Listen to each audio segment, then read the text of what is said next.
If you like this podcast or the previous ones, please consider buying me a coffee at buymeacoffee.com/Frankie'sPod.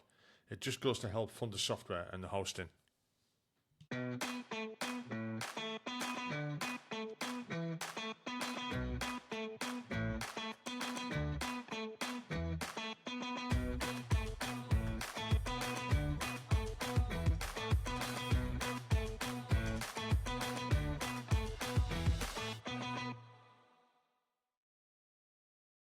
Hi, welcome back to the podcast. Tonight I'm talking to Carl Simpson. Now, Carl served with the RAF, joining in 2006 and leaving in 2021.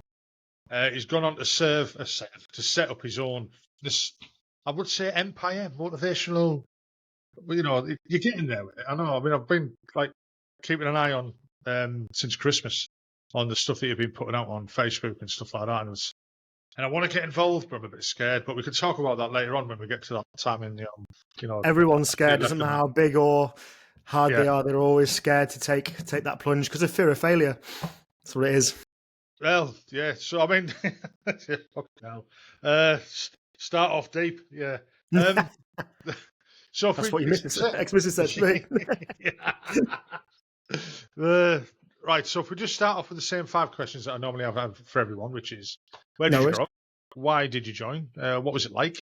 Why did you leave? And what have you done since? So if you just want to give us a bit of a background of where you grew up and what made you join the forces. Yeah, well, first off, thank you very much for having me on the podcast. It's nice to virtually meet you. And like I said, this is my 3rd podcast today. So if I start flagging off on a tangent, I'm getting a little bit tired. So especially with me talking, it takes a lot of energy out of me. I'm not an actual extrovert, even though you'd see that on social media. You think, fucking hell, he loves to talk. I fucking hate talking. I hate social media as well. But it is an avenue of my business. And in order to help people, I need to be on social media. But it is nice to talk to someone, because usually when I'm podcasting, I'm just talking to myself. And it just goes off. I've tried that. I tried it on my 2nd episode. I thought, if I'm going to get people to come on, I've got to do it myself. And I had to write a script and everything. And it lasted 30 minutes. And it took 4 hours to record it. I'll never do it again, ever. So, no. Right, sorry to interrupt there. So you want to just carry on? That's all right. That's what we're here for. So where did I grow up? Well, I grew up in a lovely South Yorkshire town called Rotherham, which has been in the news. Yeah, I was going to say, quite famous. Recently. And it is as good as they say. No, to be fair, it wasn't too bad when I was young. It's horrendous now, and I've got no need to go back, thankfully. So I don't. I went back maybe 10 years ago, and it was just run down. But every place has got their shithole. So I joined up when I was 18. Now, I nearly didn't get in because I actually had asthma when I was young, and on my GP's prescription record, whatever they call it, I still had inhalers on my record.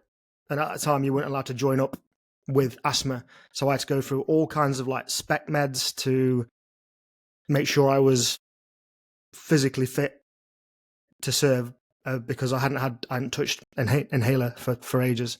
So that was a fucking debacle. But why I joined up, really, and I say this quite openly on social media, I got heavily involved in drugs. I was never addicted, but I used it as an escape, to escape my life.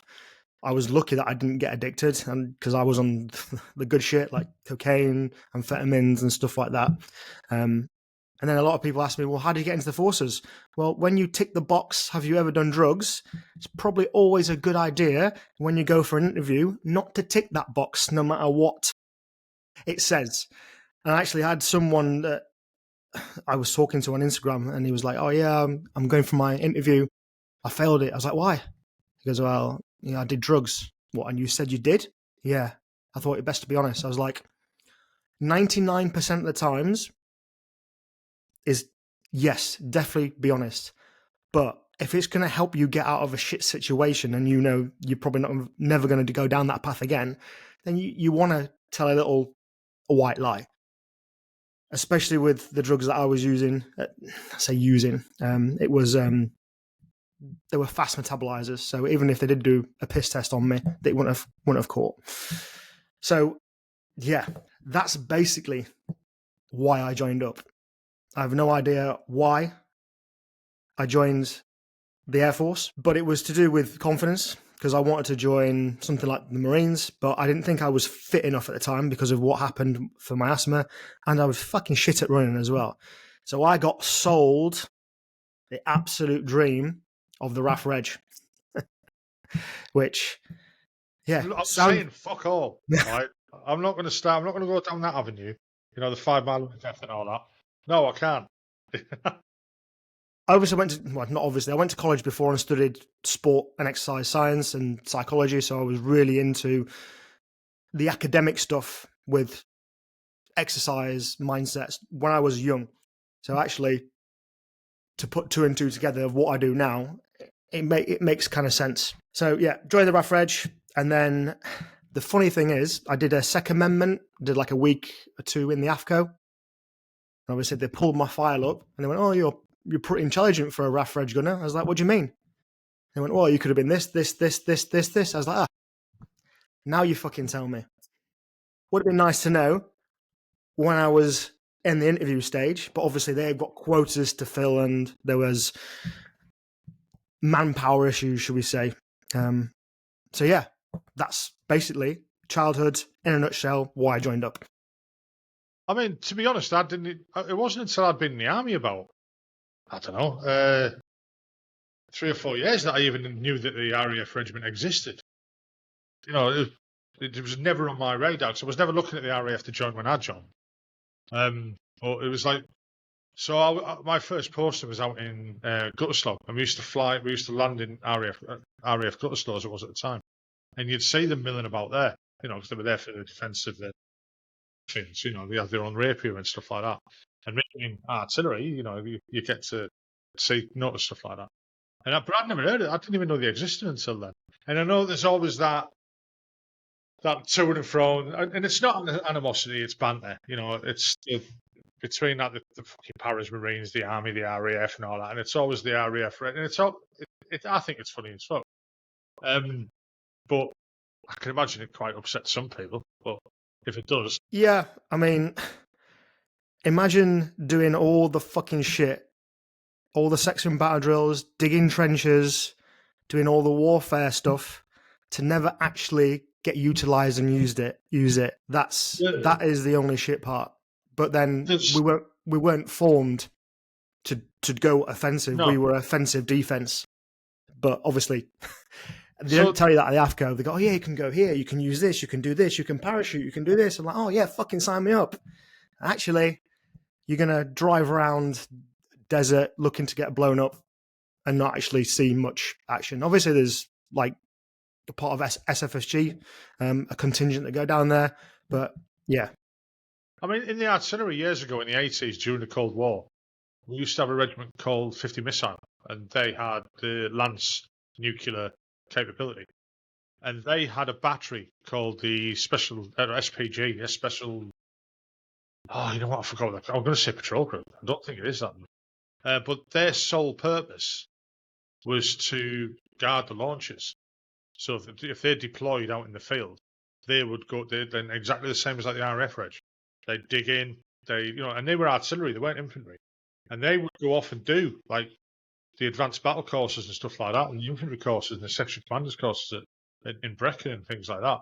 And when they disbanded and they brought them lads and put them into the rest of the regiments within the artillery, half of them had never touched a gun. They didn't fucking know what they were, type of thing. You know, they were infantry soldiers within the artillery, and they had to be retrained or re-rolled when that regiment went under. You know, but they were like yourselves. For your role, you're very highly trained. But whether that role's boring or not, you know, it is a different thing. You know, you did so fucking much in Afghan. It is a fact of the matter. And when you joined in 2006, shit was happening. You would have known that within, let's say, 18 months or even 12 months of you joining, you'd have been deployed somewhere. Yeah, You know, you'd have been out on the ground. Yeah, Afghan was my first tour in 2007, so it wasn't Yeah. long after basics and then we were just rocking around in the old school Wolf Land Rovers and Wimics with some ballistic matting underneath. So if we actually did go over a fucking ID, there'd be nothing left of us.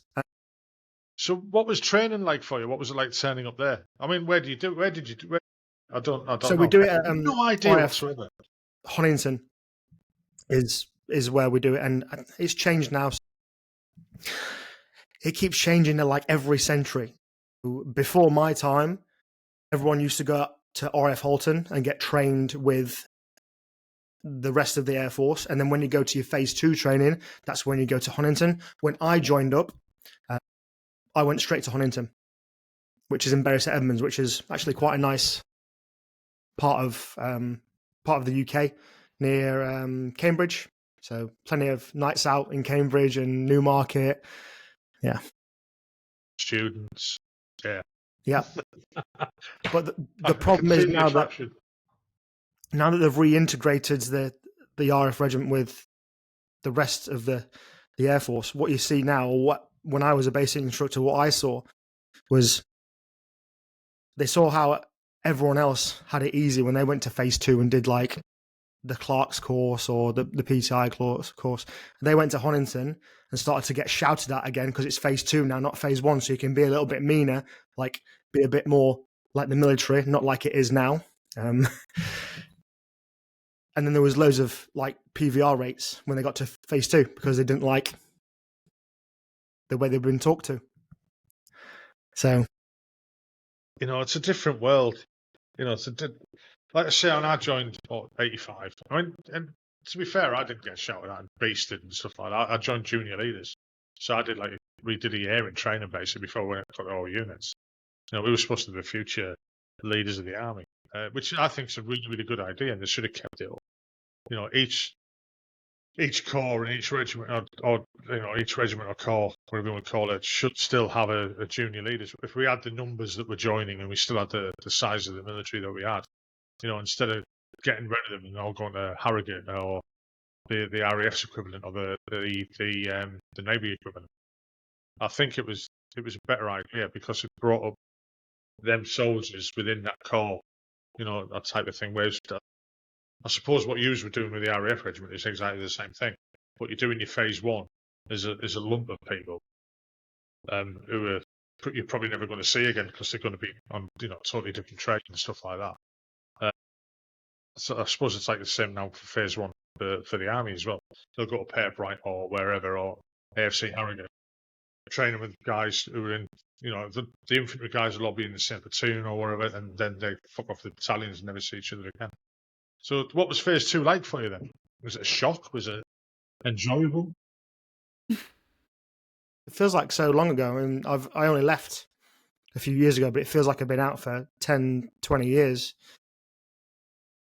It was hard, but it wasn't like the worst thing I did. I enjoyed some of it. I was quite disciplined already because I'd been, I did martial arts since I was 12, so the discipline didn't really bother me. Obviously, it was a steep learning curve. I was glad to finish basic training and join the squadron, but I struggled in some areas. In some other areas, I didn't struggle. So yeah, it wasn't like horrendous. I didn't get my ass handed to me every single night, anything like that. We got ragged around physically, but what it is, isn't it? It's fun when you get beasted, when someone fucks up and you have to run up and down a massive hill in your NBC suit. Can't get away with that now. So is phase 2 for the RAF regiment? Would you say that's similar to say like, I don't know, army training, like the infantry training that they're doing in the army? So I'm not too sure of what goes on. So basically it's like your general service training.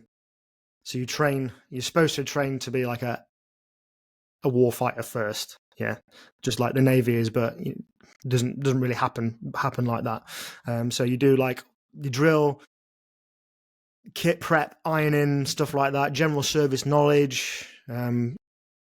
Then they do a 4 week green stint, whereas I was one of the basic trainings on that where we teach them weapon, rifle, for basic first aid, basic NBC or CBRN as it's called now.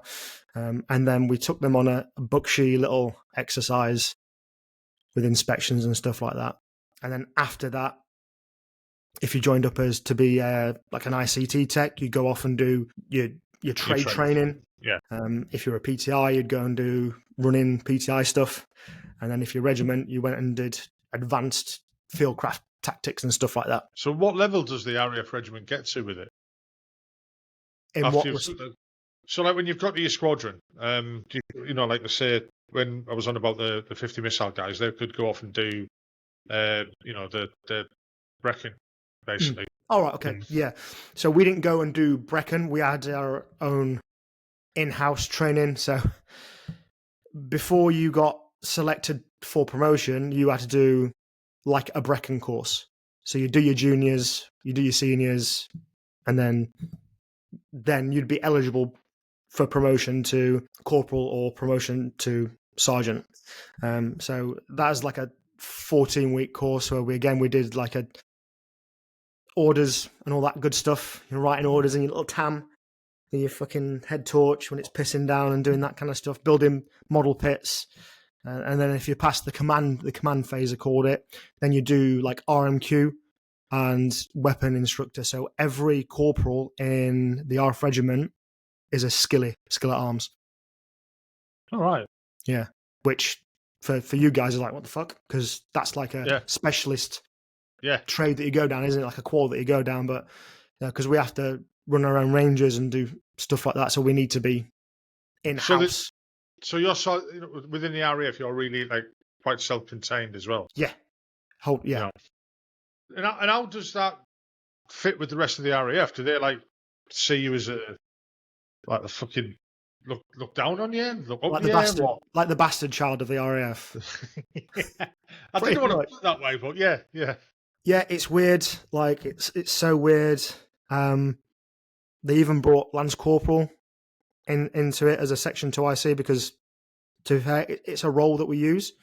But the Blue Air Forces, as we like to call it, they get promoted first and then do their promotion course. Whereas we have to do our promotion course first and then get promoted. I didn't think there was any other way. You know what I mean? Get promoted first. What happens if you don't pass your fucking course or your shit? Well, you don't get promoted. Get demoted, yeah. But, you know, fucking hell. I'm not commenting. Well, yeah, it makes no sense to me either. But then they're trying to. What was it like getting to your squadron then? Well, how old was I? 18. Like, and then obviously all the people always give you like the scare stories of what's going to happen to you. You know, getting things shoved up you and stuff like that as a part of a integration. Never happened. Initiation ceremonies. Yeah, initiation. If I remember rightly, I went straight into PDT to prep to go to Afghan. So yeah, we obviously we needed to be qualified in sort of like the weapon systems that we weren't qualified in basics, like GPMG, HMG, grenades, all that kind of stuff that we were using in ops. So we had to get up to speed on that first. And then all the mandatory like health and safety courses and tick boxes and driver training. We needed to do that as well. And then I got put straight onto pre-deployment training. And I bet that was a bit of a shock for you, coming out of training and going straight into that. Yeah, it was a fast pace. I didn't really felt for the first 4 or 5 years of my career, I'd never felt like I'd got any time to breathe. There was always something to do. How big is the RAF regiment as a whole? I'd imagine it's smaller now than when you joined. Yeah, I mean, I couldn't tell you. It's small. I mean, it's not massive, is it? So I mean, no, it's not. I have no idea myself, to be honest. So what was your first deployment to Afghan like? That was probably one of my favourite tours, just because we weren't using like the heavy vehicles, and for what we were doing, going off track and cutting our own detail, it was quite good for that. Was it what you expected? No. Like I said, we've been trained to assault things and like go in and do that kind of stuff, but then we were just doing patrols. So like camp defence and that. Yeah, and so we had an 80 kilometres area of operation, so we weren't confined to camp. It was the area that we needed to cover just to make sure that, to try and reduce the amount of IDF that was incoming, try and deter that, to make sure the planes weren't getting shot down, main role. To do a little bit hearts and minds as well. So we did village patrols, just to, try and find who. Round Bastion, was it? It was Kandahar, my first tour, actually. Yeah, Right. yeah. I mean, I'm lucky in the respect that I didn't go to Afghan. I did Iraq and other ones and stuff like that. But I left the army in 2012. Okay, yeah. And I'd been downgraded before that, so there's no way I was deploying anywhere. I was getting old. Yeah, fair. Yeah, fuck that shit. All that shit. I kind of regret it as well, because I mean, the regiment I was with at the time, they were deploying. Every battery was going out every 6 months. And you see your mates going out, and you do get that FOMO, that fear of missing them a little bit. But then, the sensible part of my brain was saying, shut up, you're too old for this shit. And you've done your time, and you've done your tours. There's no need to worry about what you do. You get that, there's that little bit of FOMO, especially when they're coming back going, oh, this, that, and the other. And then now, later on in years, I'm speaking to people who are probably now suffering from them tours, because it was so intensive. It's like they alluded to just now about when you joined, you knew you were going to go straight out to Afghan. And when I joined in '85, there was nothing going on.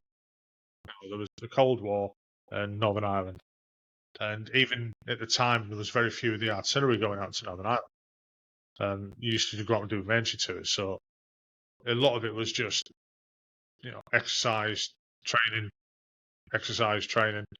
go out to Canada, do back group exercise there, come back, and just start again. And then we started going out to Ireland a lot more, and then later on, in the mid-90s, we had it with Bosnia. That was quite interesting. Going out to Bosnia to do that, and then Iraq '91, the Gulf War that happened. Result on that one. And then 2003 was like the last big thing that I did. I did a half tour in 2006. So when you joined, I was out in Iraq. When I did a half tour, so come back to get a posting. And that was my last. So when you joined, I stopped all my active service. So you took over from me. I actually did a tour of Iraq as well, but it was only like a 3-month tour, and everything was closing down at that time anyway. So I know, like, I don't think so much Iraq, but I think Afghan now leaves a bitter taste in a lot of veterans' mouths, that everything that happened and all the lives that were lost on both sides, civilian as well, and then just to hand it back, just to go, all right, fair enough, we're bored now, we're leaving. You can have all the kit as well if you want it, and just hand it back to the Taliban. And all the promises the Taliban made about, we'll keep up with everything. And you look out now, and they just went, yeah, fuck it. No one's allowed back to school, and it's just regressed. And it seems such a waste that it all happened and nothing's achieved, or it seems that way. I mean, how do you feel about that? I mean, yeah, it's one of those. It's catch-22, isn't it? If we'd have stayed there, we'd have lost more lives on both sides as well. And let's be fair, did anyone really think the Taliban was going to do what they said they were going to do? Absolutely not. But you mean look at what the Russians tried to do all them years ago. If they couldn't do it, and they're if you want to go back in history, it's our third attempt. We'd had 2 Afghan wars before that, and we got sent home. It's the whole history thing. No one can conquer Afghan. It's an unconquerable country. It's not a country to conquer. It's an idealism. It's abstract. You can't kill that, because there's nothing to kill. You can't just like kill one person and that's it.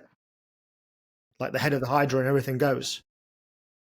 It's an idealism. It's obviously you can't stop ideology. you can't. So, and obviously politics comes into it as well, and we've got to be seen to do our part for the cause at the time. And I don't think anyone, or I'd like to think, and again, I might be wrong, that anyone that did lose their life out there, I don't think they would look back or look down on us and say they did it for nothing, because we all joined up to do something that we believed in, to do something for our country. So, and it's the old adage as well that you're not doing it for government. You know, you're out there. You're doing it for him. You're doing it for her. The ones who are either side you, the ones who are in front of you and behind you. You're doing it for your mates. That's who you're protecting, really. You know, it's that. Whether you're Navy, Army, RAF, whatever, you know, it's you are part of a community. You do a brotherhood, sisterhood, wherever you want to call it. You know, and when the shit's hit the fan, it's each other you're looking out for. You know, it's got nothing to do with like the government or this or whatever, politics or anything.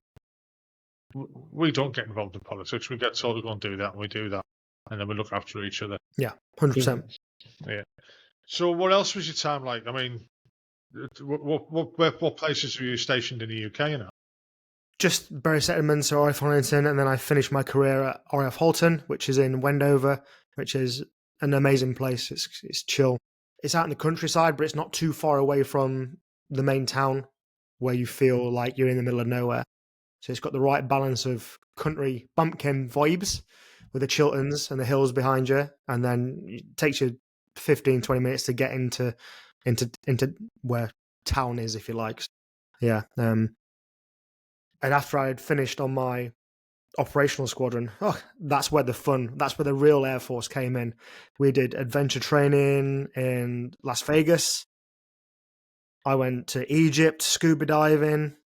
I actually did my 100th dive on a tri-service scuba dive in Egypt. So I had to do it naked, and I couldn't not do it because there was Army and Navy there. So I was like, well, I've got to do it. Which was actually quite nice, just being naked scuba diving in the Red Sea. It was quite freeing, if you like. unless a fucking nice big fish goes, oh, is that lunch? It wouldn't have to be that big fish. Oh, fucking hell. It would be the first time I've been naked swimming. No, I'm not going to go down that route. So what else? Let's go back to Afghan. So, I mean, you made it like you've made it sound quite mundane, you know, and I bet it wasn't.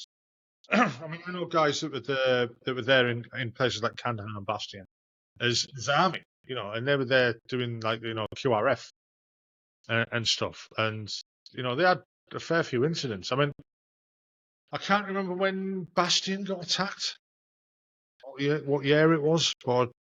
And I was only reminded of that the other day when I was listening to another podcast, and I forgot all about it. You know, the Taliban actually attacked Bastion and destroyed planes. You're just like, fucking hell, I'd forgot all about it. And when you think that takes some balls on their behalf to attack something that big, just a sustained attack. So you always had that threat against you as well. I mean, no, you know, if anyone says, "Oh, slip a city," it's not. You know, you're in charge of the defence of that place. I'm not saying it's your fault that Bastion got attacked, by the way.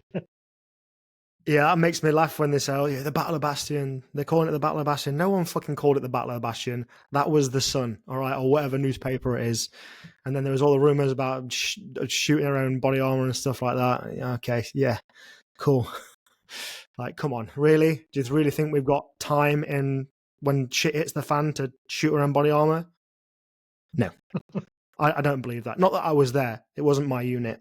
No, like I said, the threat's always there. And like, so my first tour, the minute we came into land, we had to do an evasive maneuver because the base was getting rocketed. So that was nearly end X for us. And then, hello. Oh, you're here. Goodbye. Yes, so there was always that. we did a lot of MERT as well. So we were close protection for the guys, the medics on MERT. So obviously we had to get stuck in and do all that really good stuff. And that was one of the best jobs, but it was one of those where you wanted to get called out, but you didn't want to get called out at the same time because you wanted to do your job, but that meant someone was really fucking hurt. So it was like, yeah. I've always used that as a comparison when I'm trying to explain things to people, that if somebody says to me, I mean, my job is quite a mundane, boring job now in Civic Street. I work in IT. And if I'm quiet and the phone's not ringing, that means I'm doing my job, or I've done my job properly. The shit's not hitting the fan type of thing. So I try and compare that. And, you know, the kids at work, they're all younger than me, fucking hell. When I say to them, you know, they go, oh, quiet. I said, yeah, that's because you're doing your job. You've been proactive in fixing things before anyone notices, or this, that, and the other. And I compare it to being a medic in the forces. That, you know, years and years and years ago, before like Afghan, Iraq, places like that, the medics were like, what the fuck do they do, fuck all? You know what I mean? Good. Yeah. If they're not busy, that's good. If they're busy, shit's at the fan. You don't want that. So that's how I compare it. I mean, you basically just said the same thing, yeah. I mean, the MERT teams, fucking hell. You know, I've not spoken to anyone who actually worked on them, or, you know, I've been trying to, but I can imagine that was horrendous for the guys on the choppers and stuff like that, getting deployed and going out and doing that. What are some of the experiences you'd have had that as well? Yeah, I think it's because, well, again, this is just me thinking, like, when you're in the mix of it, you don't get to see the severity of the wound. That's really what happens when you strip everything down. When your dick's hanging out and you've lost, it's a smell for me of burning flesh that always stuck to me. Not so much the memories, but I always picked one guy up who'd been hit by an IED, and you could just, the rotted flesh was just weird smell that it's hard to put. It's not a smell that you can relate anything to. Then you'll never forget. It's quite sweet. No. But obviously we worked in rotations, whereas the MERT teams, that was their sole job. So when we worked on MERT, it was maybe a month or two. Then we'd get relieved. We'd do QRF patrols, back onto MERT, QRF patrols, and we'd do that. So the actual medics, they were constantly exposed to the shit, basically. And obviously we had to also pick up the bad guys that were wounded as well, which wasn't always... Geneva Convention. I mean, as much as it's humanity, isn't it? As much as people would say, who've never been in them situations, that, you know, oh, fucking leave them, they're enemy. The humans. Yeah. You know, whether you feel that or not, they're still human beings. I mean, there's, you know, the cases of currently now where people are looking into the special forces executing Taliban suspects and stuff like that. Whether that's right, wrong, true, or what, you know, that'll come out in the wash. People are still human. The Marine sergeant who, let's not fucking beat about the bush, executed the wounded Taliban. You know, whether he was considering he was putting him out of his misery or not. You know, it was still against the Geneva Convention, mercy killing, whatever you want to call it. It was still wrong. You know, it's weird because I wouldn't say I agree with what he did, but I can see why he did it.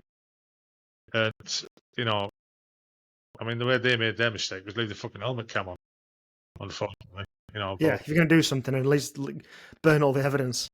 Yeah, like you said earlier, you know, tell a white lie. I mean, that's more than a fucking white lie, but yeah. You know what I mean? Jesus. But and again, I've listened and listened to other things and read, and, you know, these type of things have happened constantly throughout conflict.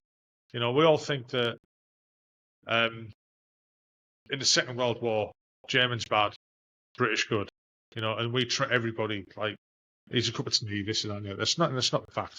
You know, we were quite nasty to some German soldiers, Italian soldiers, Japanese soldiers. You know, it happened, but it just doesn't get down. It's just what you get to know about. and hear stories being told and stuff like that. And there's documented stuff as well. I can't go into it now because I can't remember the actual facts. But that stuff happened on both sides. But it's always portrayed as though it's, like, say, from the Second World War, it's always portrayed it was the Germans did it and we didn't, and the Americans didn't. But we know it happened. Vietnam, you're looking at what? It's always the Yanks. Well, it was only the Yanks, the Australians, the New Zealanders. They really wanted it. So then it was the Yanks that would go in and wipe villages out, which happened. It happened on more than one occasion.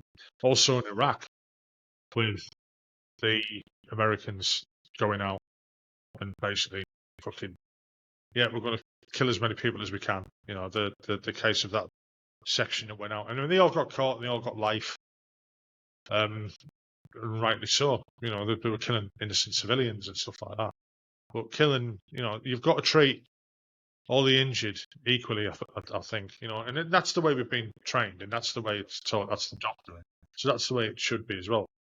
But the animosity that you're going to have seeing Terry Taliban laid on the back of a Chinook next to fucking Corporal Smith from the Royal Irish, and from the same battle, from the same firefight. Who he's just shot, potentially. Yeah. I mean, I recall an incident in Iraq in 2003, where one of our lads has been on patrol and down in the L4 and came under fire, and he returned fire, as you should, and shot the guy. An hour or so later, because they were based in a police station. An hour or so later, these guys turned up and said, "Help! Can you give him some assistance? He's been shot." Fucking we just shot him. But they had to, they did what they did. They had to look after the guy and get him treated. I just thought, that's fucking cheek. That is. Yeah. That's proper cheek. But then again, Shy Bane's getting out as the SEAL here. So, what was the rest of your time like in the RAF for you then? You said you moved from an operational squadron to is that the normal thing that you move about within the squadrons, or do you kind of stay within a single squadron solely on your time? It depends. So usually, you could probably stay on a operational squadron, for your whole career if you wanted to, because you can move around different sections. Like, you can be on a rifle platoon, in army speak. You can do the geeky stuff, the comms ops as well. You can do training. So you can move around, and you can move around on camps as well. So because Honington was such a big place, you had training establishments, you had the Force Protection Center, where you could basically train everyone else in the Air Force going on high threats course. You could go, before it got moved back to, or got moved to the tankies, you could do CBRN specialist as well. I decided it were to move on, especially after I tried going for SBS selection and failed that. I was like, it's time for a fresh start. So what made you come for selection? What decided that? I just wanted to see to see what would happen, basically. Pretty much like I'm doing now in life, to see what happens. But yeah, I massively wasn't aware of how in depth they would go into navigation, right, on the SBS briefing course, because when we're on squadron, it's just point to point naving, from A to B. I'd not done cross sectioning and resectioning and all that stuff since basics, so that really caught me out, and that's where the big fails got for me. And at the time, I haven't got the mindset that I've got now, so I was like, I took it quite badly. I was really fucking gutted, and I didn't think to grow myself and have another go. On reflection, if I had done that, I wouldn't be here now. And going even deeper, obviously I didn't want it that much. Otherwise, I'd have kept going until I was too old or fucked. Because that's what you do when you want something. When you really want something, you dig in and you go for it.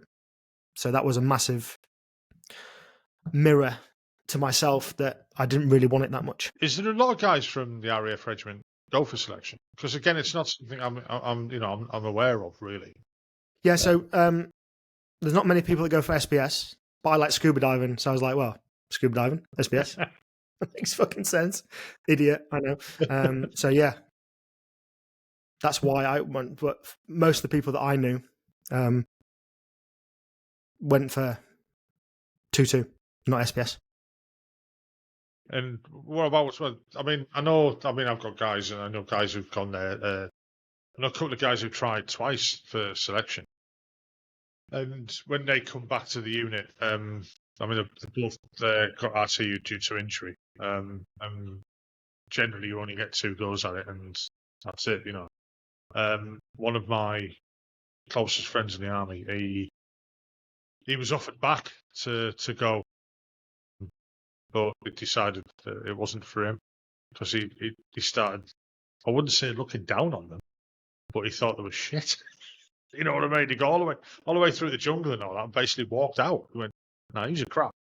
I can do better myself." Because he just wanted to be out in Afghan doing forward air controlling. And when he did his 20, I'm talking about, when anyone who knows me and who knows him and know one about, I won't mention his name, but there's a lot of people out there who know just by what I've just said who he is. He's a character, put it that way.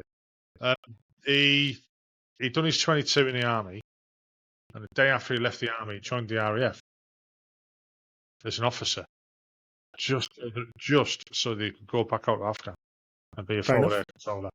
That's all he wanted to do, and he spent most of his career out there. He fucking loved it. It takes a certain type of person to be, like you say, the mindset and stuff like that, to be determined, which you're now, you're coaching and finding now later on in life. I can see why people it was. I had an easier time in Afghan because you were just focused on the job and staying alive. So I can see why people would like to keep going, especially if you haven't got kids or a missus and stuff like that. Like it's good money, and you're in like a battle routine as well, and it's that high energy, high octane stress environment that most people, especially in the military, thrive off.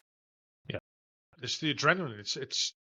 And it is addictive. And I'm not saying I've been in them types of environments, because I haven't really. I know I've been in some, but not to that extent. I've never been, like I said, I've never been in a firefight in Afghanistan or anything like that. But the guys I know have been, I wouldn't say it's second nature, but it almost becomes the norm. And when it's not happening, you're like, what the fuck? This isn't right, because I need to get back there. It's easy. You know what I mean? You get trained for it. It's like I say to a lot of people, like, especially, not long after I'd been out in the army. It's like, fucking, I wish I was back in the army. Why? It's fucking easier. It's easier getting shot at than dealing with cities. And I meant it. It's because I suppose you get indoctrinated into it. It becomes part of your life, and again, it's also that adrenaline, and it is a drug. But for some people, they need it. For me, I'd had enough. I was happy. But some people, they need that constant. And you can see it all the way through history, type of thing. But it is what it is. So, was it you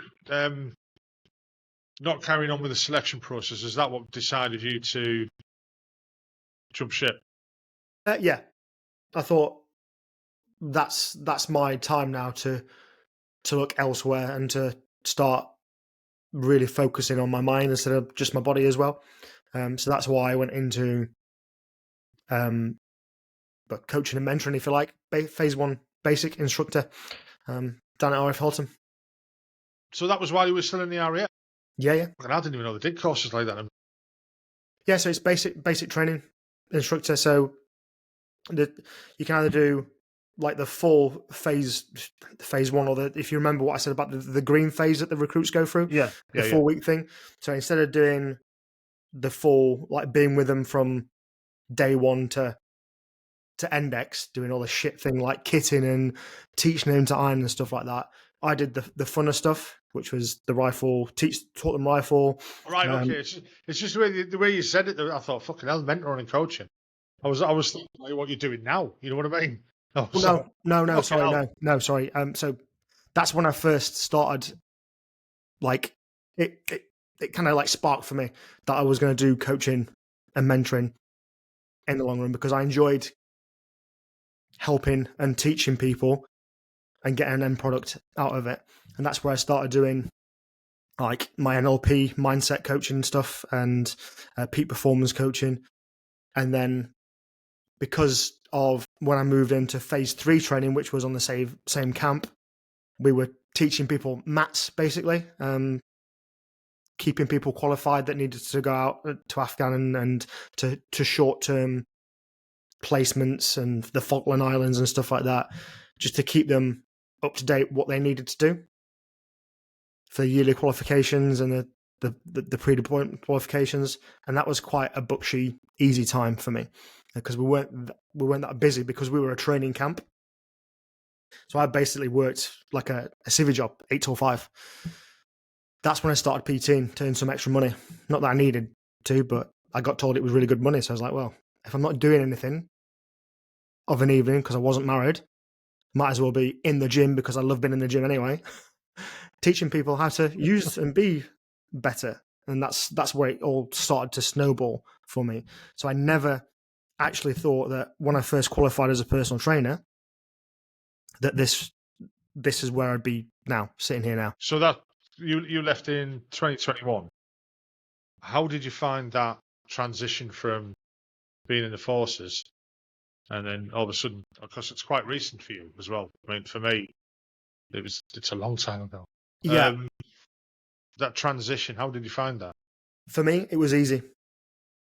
Like, because I'd already started personal training 2 years before I left, I'd already built real life skill set, clients, knowledge of how to actually get a civvy from A to B. So I just rolled into civvy life pretty much like normal daily activity. You just didn't have somebody shouting at you. Yeah, I just didn't have to fucking iron my uniform. I was in fizz kit all the time. It was brilliant. I've not ironed since I've been in the military. Don't need to. So let's talk about this then. So what you're doing at the moment, your peak performance and physical training and mentoring. Tell us about that. So I am now sell yourself. Sell myself. I don't like to sell myself. This is probably why I'm not fucking filthy rich. So I work with veterans that have basically lost their way, because I think some veterans go one or two ways with the fizz and the mindset. They either take a nosedive and like completely. I'm not talking about you before you to start. I didn't say that. You look down, not me. Look. Yeah, I need to do some shit. Some people hated fizz when they were in the military and are glad to see out of it and never want to do ever again, which I get. And this is why when people come to me and say, I want to do this, but I don't like running. I was like, why are you fucking running then? If you don't like running, don't fucking run. Just because you had to run in the military does not mean you have to run now. Running is overrated. I say this to people all the time. And this is coming from someone that did an ultra marathon. Just say that bit again. Running is overrated. Running is overrated. I love you. Fucking hate running. Especially as you get, no, I'm not talking about you again. Right? As you get older. As you get bigger and older. And your joints hurt. Yeah.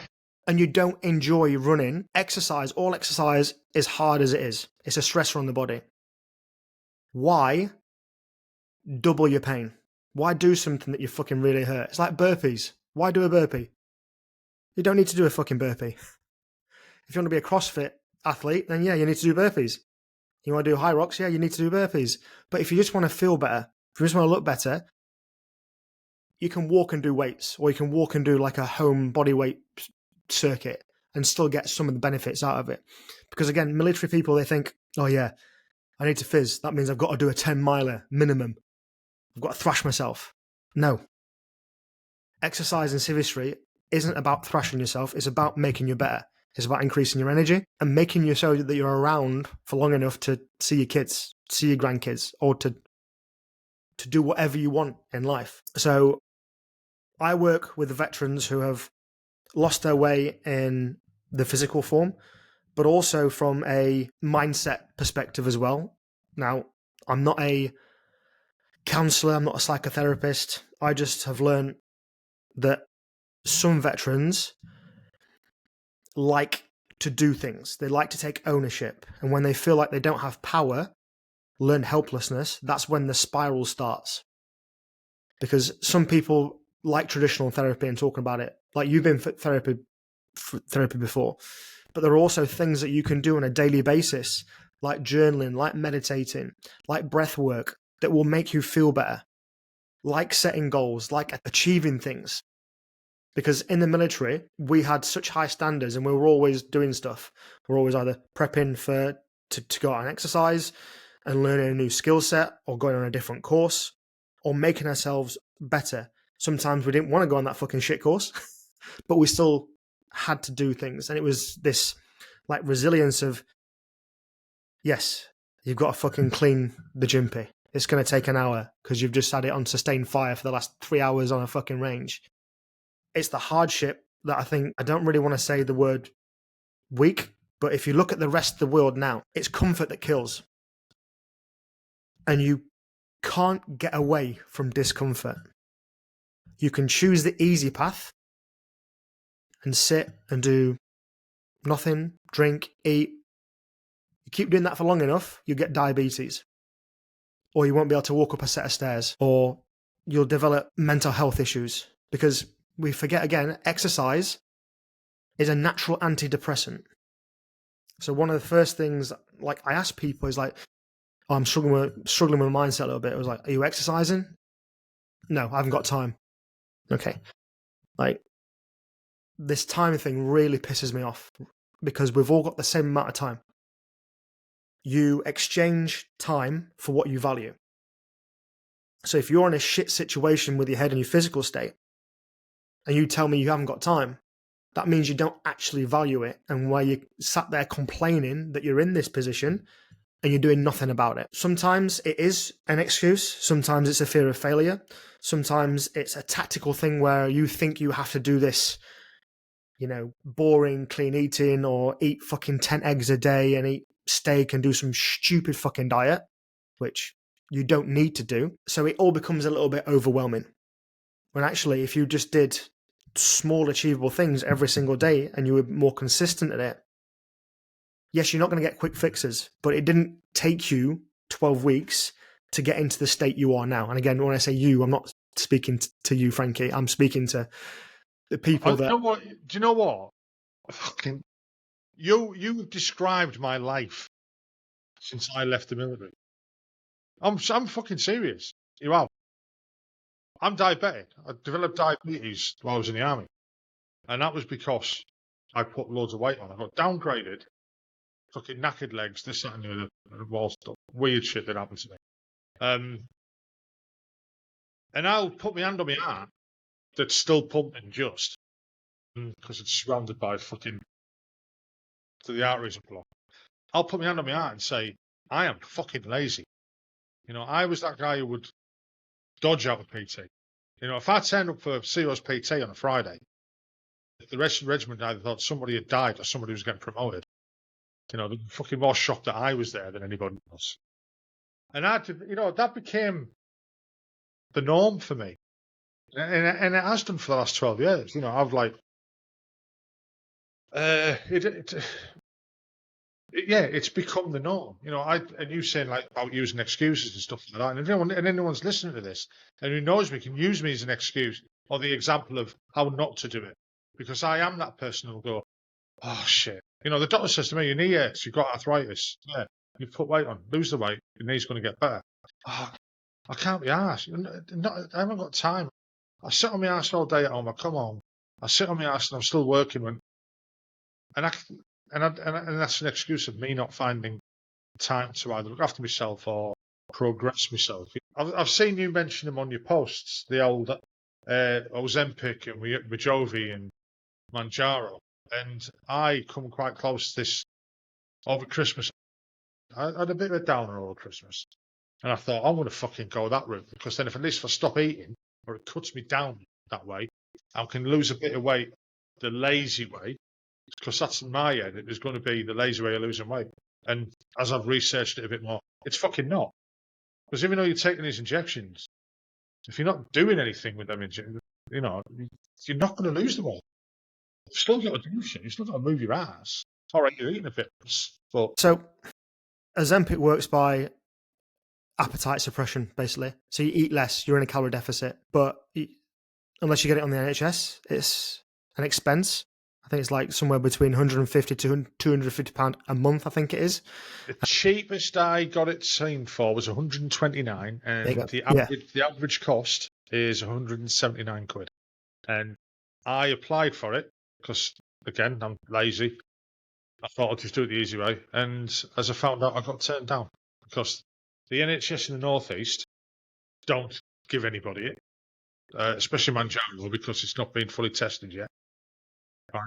The NHS can't get hold of it because all the other places like Asda and online pharmacies and all that have fucking snapped it all up, because they're selling it as a weight loss pill when it's not a weight loss pill, it's a diabetic medication. Correct, yeah.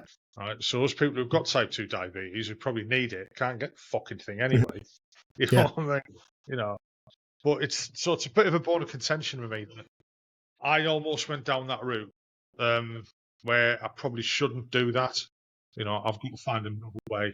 And at the moment, I'm trying to eat less than 1,000 to 1,200 calories a day, which I'm managing to do, ish.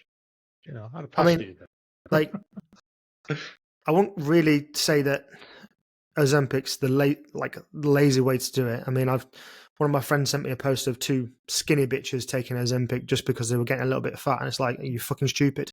Look, if using Ozempic helps you get rid of the type 2 diabetes, which is danger close of like cause mortality death rate, and it alleviates your arthritis, are you then going to be more inclined to exercise, or walk, or do something because your knees don't hurt as much?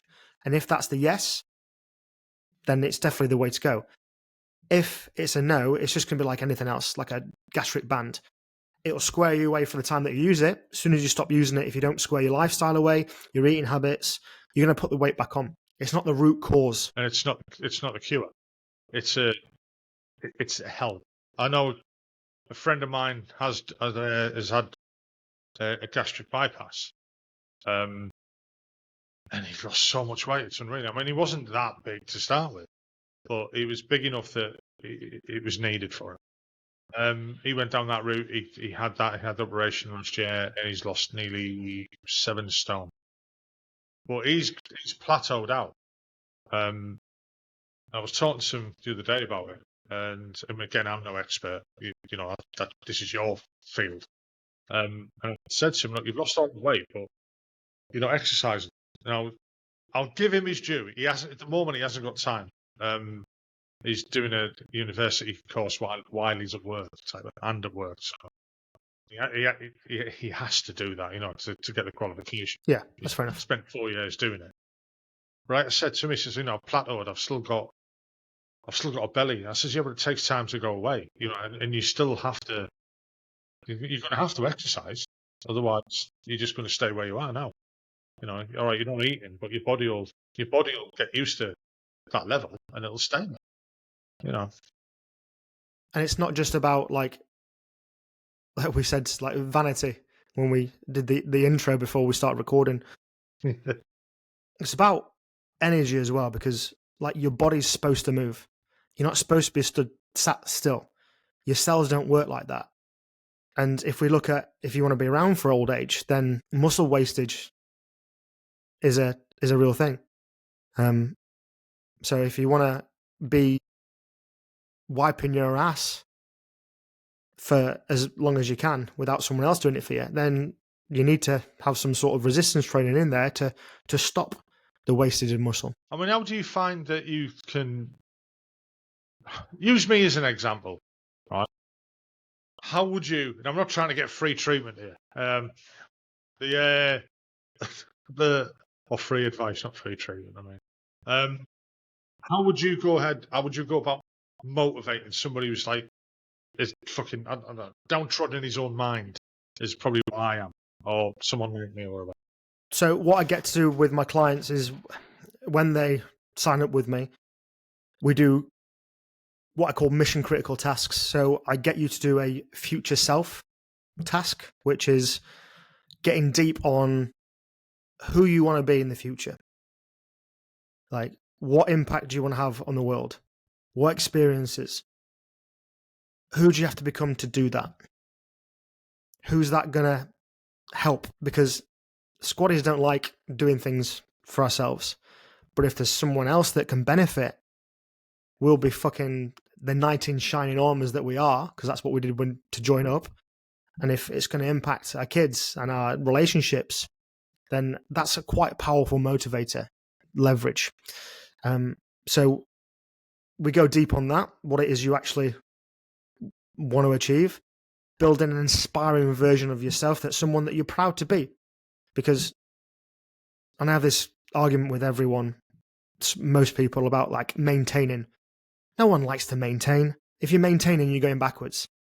Maintenance is not a goal. Humans, and this is goal setting and going after goals, right? If you look at the literature and if you look at like PubMed and stuff like that, it's got a massive benefit to mental health. Because if you can like think that you're achieving something and bettering yourself, and not saying that you should be ungrateful for what you've got now, but if you keep pushing in a healthy manner, that energizes people. That's why I'm running 3 businesses and doing my degree. I've got the time for that, but people haven't got the time to go out for a 10-minute walk. That's because I am so fucking clear and so excited who I'm going to be in the future. Whether that happens or not, it doesn't matter, because I'm taking action every single fucking day.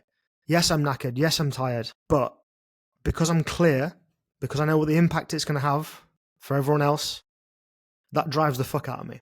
So that's the first thing I get to do with clients. I also get them to do a values assessment to get them clear on what they value.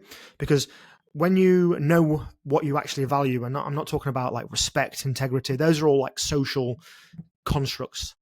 I'm talking about what you talk about the most, what you think about the most, what you write about the most, what you listen to the most. Because if you can link that to the tasks that you have to do every single day, then that boosts motivation because you're doing it for those values. Then we'd square your nutrition away. So I'd have a look at what you're eating, make tweaks, changes, make sure you're doing the fucking Billy Basics, like drinking 2 litres of water. The amount of times I have to remind veterans to drink water is ridiculous. It's like Billy Basics. Make sure your water bottles are filled. Yeah. Why am I reminding you this shit? Fucking come on, get a grip. It's water. Yeah, but I drink loads of fucking coffee. Cool, water. Yeah. Fucking hell. I'm And just going to fucking walk out of here in a minute, mate. And then we'd sort what I call a movement plan out. So it's not a beasting. It's what can you do? What can you physically commit to every single day? Or how many days a week can you commit to structured exercise in the gym or doing like a home workout? Couple that with movement and walking and increasing steps. That gets the majority of people to the results. Because walking, anyone can walk. And it's so versatile. You can sling a backpack to make it harder. You can go for longer. You can take work calls when you're walking, provided it's not pissing it down and provided it's not a video call. And like any company that says, oh, what you're doing walking, I was like, well, I'm looking after my mental and physical health. Is that a problem? Try taking that to court. Unless you need to be on a laptop, of course. My approach is quite flexible. It's like, what can you do as a basic? If it's 15 minutes a day, I helped a truck driver lose a stone in 12 weeks just by exercising 15 minutes a day. So it can be done. And if a truck driver can do it, people that work from home, people that don't have much time, as long as they're doing something, as long as you've been like 1% better and you're doing something, all that is going to add up to evidence and you'll get there eventually. What the problem is with most people is they don't like to wait and they're impatient. So if they don't see results 1 week, they think, oh, fucking hell, shit cunt, what have I done wrong now? Then I'll go out and binge for the rest of the week. And they'll put all the weight back on and start from day one. So I'm all about consistency and simplicity. Then you've got the group calls with me as well, with the Veterans Health Academy, which is a group, and you've got shitloads of like resources and online lessons that help boost your mental health, and also let you understand why you're doing what you're doing and what you're eating because of why you're eating and why I'm telling you to do this. Because again, we like to know why we're doing stuff. If we know why, that's half the battle with squad is, I think. Yeah, I mean, you just made me feel like fucking. I'm fucking. So there's you will deal with people like me all the time, right? And I would say that someone like myself, they need to be ready to jump into that journey. Yeah. So a quote that I would love is, to do it. if the pain of remaining the same outweighs the pain of change, then someone will change. If the pain of staying the same doesn't outweigh the pain of change, no one's going to change because they don't need to. They don't have to. It's not until something drastic happens, like you get type 2 diabetes. And even then, I've literally been on calls with people that I know if you did my program, you'd probably be at least out of that into pre-diabetic or completely off of it, depending on how much weight you got to lose. Because I've seen it before. Quite a few of my clients have come pre-diabetic, and as they've lost the weight, they've done that, and they're no longer pre-diabetic. But some people don't even care about being diabetic. And I'm not saying you for no. I'll explain it the way I wouldn't say understand it, the way I felt about being diagnosed. I put a lot of weight on very quickly through fucking alcohol, just drinking too much, and lack of exercise. Woke up one morning blind, which was a bit of a shock. Fucking hell, yeah. At least. But I was hungover, so I thought I was just hungover, so I went back to sleep. Right, you know what I mean? Fucking hell. Woke up a couple of hours later thinking, I can't see properly now. It's everything's blurry. Late for work. So I buggered off over to headquarters. I work in RHQ then. Everyone was like, "You all right? You look a bit weird." And I'm like, "Yeah, I'm fine." They went, "No, you're not. Ring the med centre." Rang the med centre. Went down to the doctor. He went, "Pissing this. Tested me blood." He says, "Right, you're diabetic." I went, "No, don't be stupid." He goes, "Your blood count is at 32. You need to go home now, get into bed, and stay there for a week, and just drink water." And it meant nothing to me because I didn't understand it. You know what I mean? I just knew that I'd fucked my life up.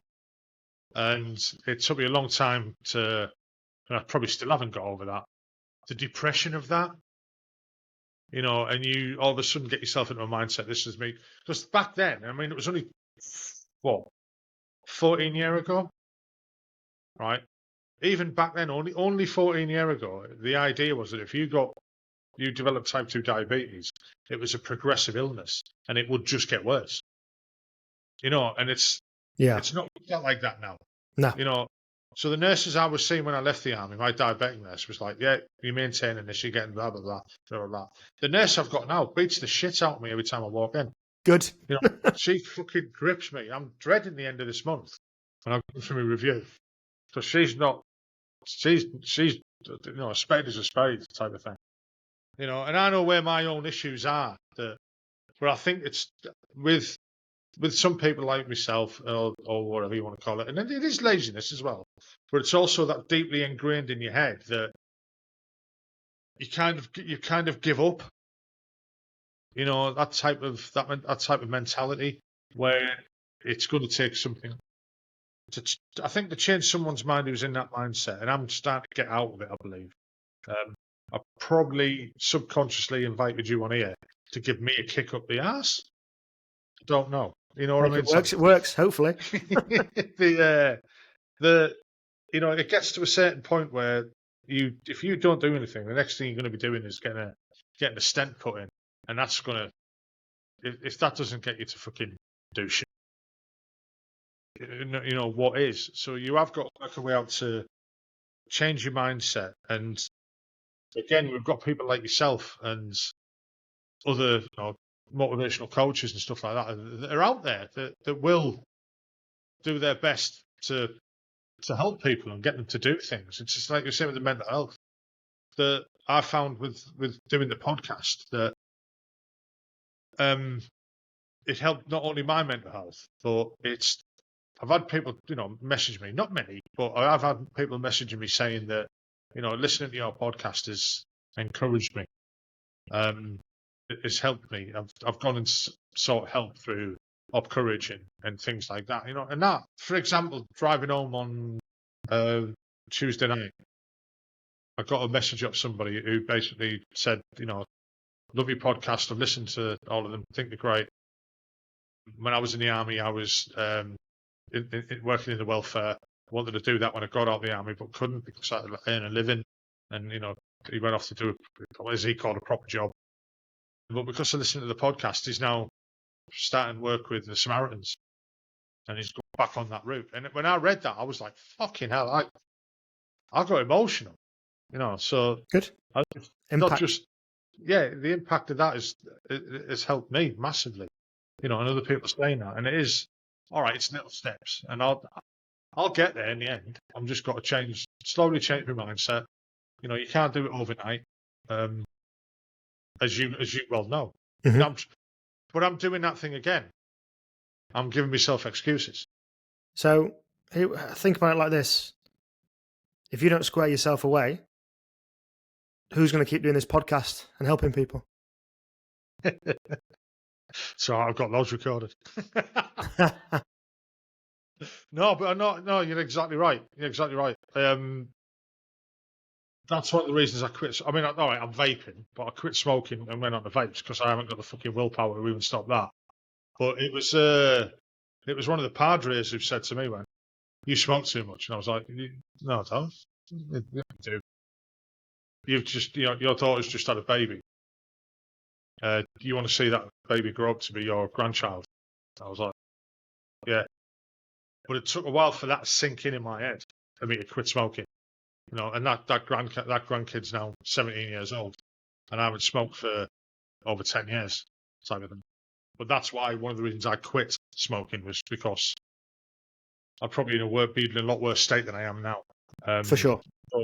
So, like, for me, it takes years. It's like a glacier. Get the idea. 20 years later, oh yeah, do that type of thing. But some of us will get there in the end. So, what's your plans for the future then?